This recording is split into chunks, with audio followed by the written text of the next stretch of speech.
မင်္ဂလာပါခင်ဗျာ။ဒါနဲ့မရတော့မောင်တို့ဖြစ်ပါရဲ့ခင်ဗျာ။တသားတင်နဲ့ပြောပြအောင်တဲ့ပုံမြင်ရတော့မောင်ဘက်ကလေး3လောက်ဖြစ်ပါရဲ့ခင်ဗျာ။ဒီနေ့မှာမမေရာပြောကလေးကိုပြောတယ်။တားတို့ကိုပိုင်နဲ့နေကြတော့ဟုတ်ဒါပေမဲ့တတိထားကြားလို့ရဒီနားမှာတောင်းကျမ်းနေတယ်။အဲ့ဒါနဲ့ပထမဝက်ကလေးကကောက်ရိုးရင်စောင့်ပြီးတော့ဒုတိယဝက်ကလေးကဝါးရင်စောင့်နေတယ်။တတိယဝက်ကလေးကတက်တာရင်စောင့်ပြီးတော့ပျော်ရွှင်နေထိုင်နေတယ်။တနေ့ကျတော့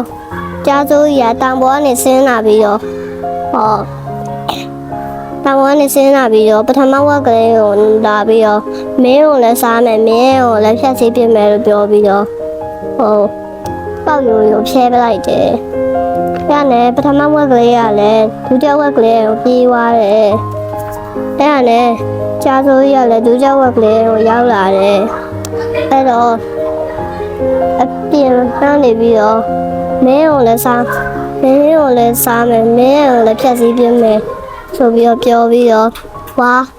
တွေကိုခြေအောင်နဲ့ကန်လိုက်တယ်။အဲ့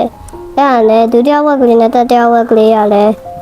တတိယဝက်ကလေးအိမ်ကိုပြေးသွားတယ်တဲ့။အဲ့ဒါနဲ့တတိယဝက်ကလေးကိုရောက်တော့ဝက်ကလေးကမိခိုးခေါင်းနိုင်ကနေထွက်ပြီးတော့မင်းတတိရှိလို့ရှိရင်မိခိုးခေါင်းနိုင်ကနေဝင်လာခဲ့လို့ပြောပြီးတော့ငါဝင်လာမယ်ဆိုပြီးတော့ကြားရလဲခုံပြီးတော့မိခိုးခေါင်းနိုင်ကနေဝင်လာတယ်တဲ့။အဲ့ဒါနဲ့ကြားရရင်တွေပိုးရဲကိုကြပြီးတော့